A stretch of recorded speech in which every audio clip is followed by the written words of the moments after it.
Oh, do we have questions for Dave Pidgeon today? Dave Pidgeon, spokesman for the State System of Higher Education, brought to us this morning by Marcus and Mack, a law firm representing injured people. Dave, good morning. Hi, good morning, Todd. Wonderful to be with you. It's good to have you back with us here today. And, of course, there is much to talk about with the State System of Higher Education, IUP, and its 13 other schools within the state-owned university umbrella. Last week, the Board of Governors announcing the next step in what is known as the State System Redesign. And I'm sure that the reaction coming from all across the state, well, it probably was pretty varied, wasn't it? Some people kind of concerned, other people saying, well, yeah, that's the next logical step. Tell me about that. Yeah, we certainly understand everybody's perspective on this because it has the potential to be historic and innovative and to bring about the kind of change the state system needs and that students in their regions need right now. So in summary, what the Board of Governors did last week was authorize the Chancellor to pursue a financial review of possible multiple university integration. And the reason why is because a number of our universities, which were facing, of course, challenges before the pandemic, but after the pandemic, these challenges have been acute. And Todd, as we've talked before, there is a responsibility we have as the state's public higher education system that across the Commonwealth, classrooms have to be open, educational opportunities have to be open. This could give us the best chance to meet our mission. Well, when people hear that announcement, you used a couple of words there that really need to be clearly defined, and one word is integration. The definition of integration isn't closure, is it? That's correct. We can touch on why closure would be a horrific public policy initiative, but let's talk about what pathway we are exploring right now. You could take two universities and use their scale to not only put themselves on a more financially stable footing, because you could possibly find cost efficiencies through that, but also expand educational opportunities where on their own that may not be as possible. And the board directed the Chancellor to begin this review of three specific potential partnerships. And we can touch on how each one has unique characters that can help it meet its educational mission. The one that we obviously pay the most attention to because it's in the neighborhood is Clarion and Cal. And maybe we can use that as sort of a test case to get into exactly what Chancellor Greenstein will look at. Yeah, so we certainly want to acknowledge that in the region, including Indiana County, there still is a demand for on-campus residential education programming, the traditional, university experience that we all think of. But we also know that Clarion and California have already demonstrated tremendous online capability. And as we also know, there is a rise in demand for that kind of higher education. Well, if you bring Clarion and California and find a way to integrate them, again, to find a way to financially stabilize both universities and make them sustainable for the future, but you can also potentially bring together both of their online capabilities and have a highly competitive program in a highly competitive market that's affordable. And, of course, part of the directive given to the Chancellor last week is also to maybe think about some other schools that could be involved. And folks would say to themselves, well, who would IUP be talking with? Would it be an IUP Seton Hill type of thing? What would it be? So I think it's important to note right now, nothing is a foregone conclusion. This is the beginning of a financial review that should, we expect, take about 3 months up to the next Board of Governors meeting. So there are two other possible relationships that the board has asked the Chancellor to explore. They include Lock Haven and Mansfield, Slippery Rock and Edinburgh. But it's also possible that through this financial review, other opportunities, other potential integrations could open up. As the Chancellor has said, the data will drive this system down a pathway. The data will show us what is possible, and we need to be attentive to that.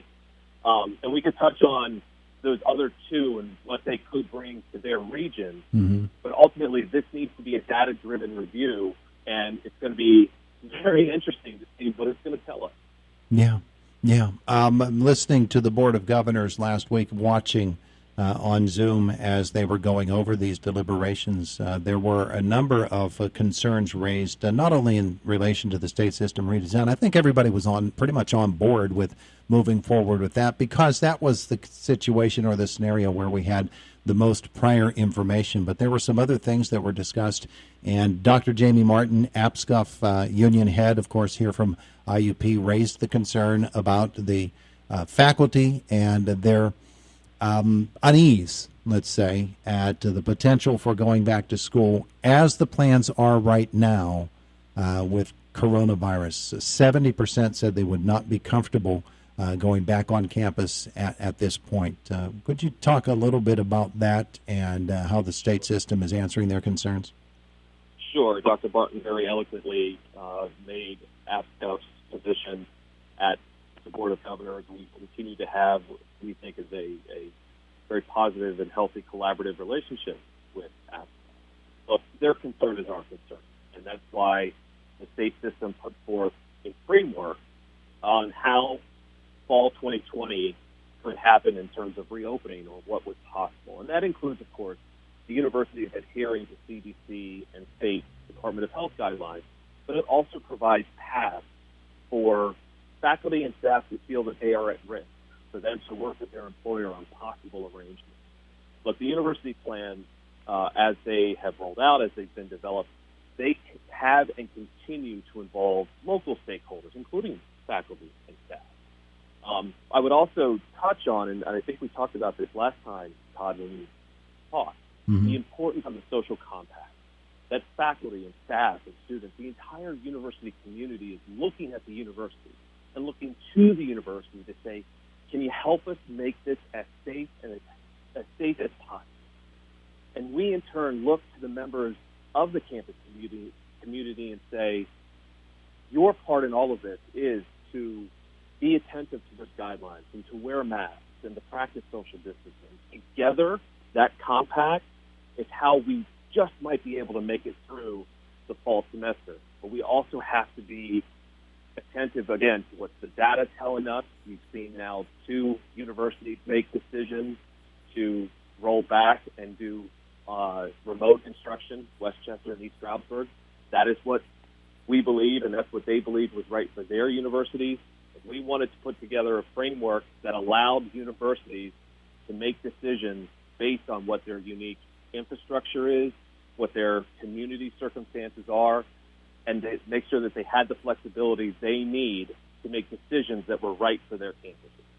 Talking with Dave Pidgeon from the State System of Higher Education, and we did make that point last time, that the state system is very much of the belief that the universities themselves are the ones that should be setting their back-to-class strategies because of the unique nature of each university within its own jurisdiction or its own community. And they were very, very strong about that last week, too. They reiterated that that is the way that it should be. Yeah, that's right, because each university has different capabilities, different infrastructure. They operate in communities that may be seeing different levels of COVID infection. So instead of having a one-size, one-approach-fits-all, we thought it was important that the universities have flexibility, that they have a framework, that they understand that within a certain framework their plans can exist, but within that framework gives university leadership and a campus community the opportunity to work together and to create a plan that's the best fit for that specific university. We have not spoken, Dave, since the PSAC determined that its fall sports seasons would be canceled. That was another of the issues that was raised before the Board of Governors last week, was the way that the decision was made. Of course, we understand that this was a conference decision, and IUP and the other state system schools that are a member of that conference must abide by what the overall conference determines is the best course of action for them. But from the state system hallways, what were some of the reactions when that announcement came last week?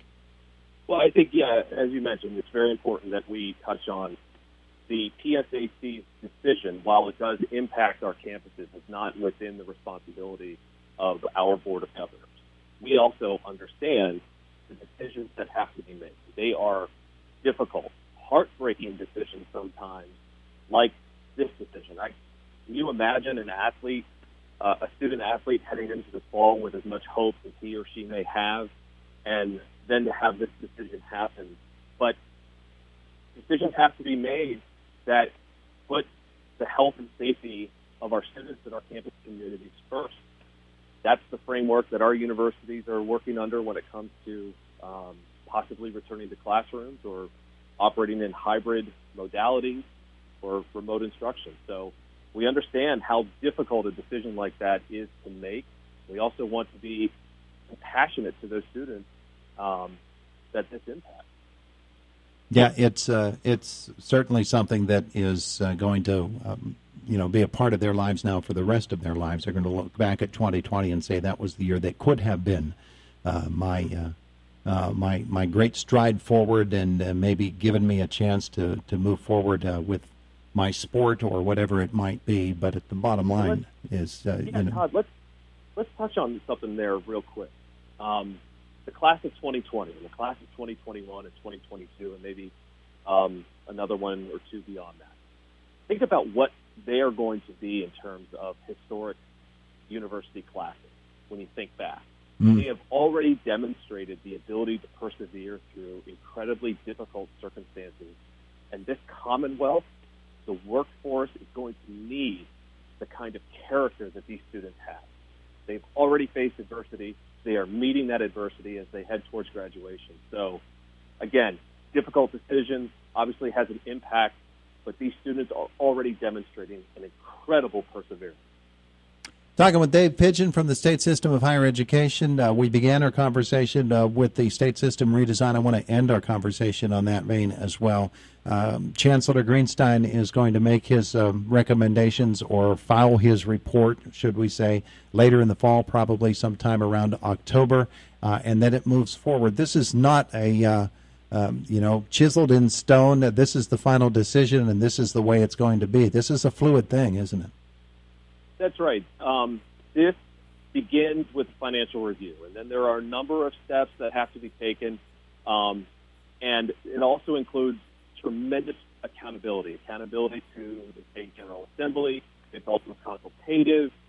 We strive for transparency. We're going to be working with a lot of local stakeholders, and we go into this as Clarion University. We go into this as California and Edinburgh and Slippery Rock, Lock Haven and Mansfield, which means we understand how important a university's identity is to people, where it lies in the hearts of alumni and faculty and students. We understand all of that. We're going to strive, as we go through this process, to honor that institutional identity. Absolutely. All right, Dave Pidgeon, we'll catch up with you again, I'm sure, as we watch how this all unfolds, both in terms of starting the semester and of where the State System Redesign is headed next. But I want to thank you for joining us here this morning on Indiana in the Morning. Great to be with you, Todd. Thank you. All right, bye now.